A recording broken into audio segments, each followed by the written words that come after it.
જિલ્લા પંચાયત શિક્ષણ સમિતિ વલસાડ અને કપરાડા તાલુકાની ઓઝરડા બારી ફળિયા પ્રાથમિક શાળામાં કન્યા કેળવણી અને શાળા પ્રવેશોત્સવ ગાંધીનગર શિક્ષણ સચિવાલય વિભાગના અધિકારી પિયુષ પટેલ દ્વારા કરવામાં આવ્યો હતો।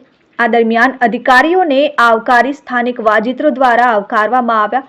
ત્યારબાદ તેઓને પુસ્તક આપી સ્વાગત કરવામાં આવ્યું અને નવા પ્રવેશ બાળકો આંગણવાડી બાલવાટિકા ધોરણ 1ના બાળકો અને ધોરણ 6ના બાળકોને તેમના હસ્તે પ્રવેશ આપવામાં આવ્યો હતો। તેમણે જણાવ્યું હતું કે બાળકો ઉચ્ચ અભ્યાસ કરે ત્યાં સુધી તેઓને ભણાવવા વાલીઓ તેમજ શિક્ષકોએ ધ્યાન રાખવું જોઈએ, જેથી બાળકો સારું શિક્ષણ મેળવી શકે। આખરે તેઓએ વાલી સાથે બેઠક કરી વિવિધ ચર્ચાઓ કરી હતી અને શિક્ષણ સંદર્ભે વાર્તાઓ કરી હતી। વાલીઓએ ડિસ્પ્લે ચાર્ટ અને સાહિત્યનું નિદર્શન કર્યું હતું। આભાર વિધિ શાળાના આચાર્ય ડોક્ટર બાબુ ચૌધરીએ કરી હતી અને તે વૃક્ષારોપણ પણ કરવામાં આવ્યું। આ દરમિયાન સીઆરસી કોઓર્ડિનેટર હિતેશભાઈ ગાંગોડા, શાળા પરિવાર, એસએમસી સદસ્યો, આંગણવાડીના કર્મચારીઓ, આરોગ્ય વિભાગના કર્મચારીઓ, વાલીઓ તથા ગ્રામજનો મોટી સંખ્યામાં ઉપસ્થિત રહ્યા હતા। Kalpesh Patel, RN news, Vapi.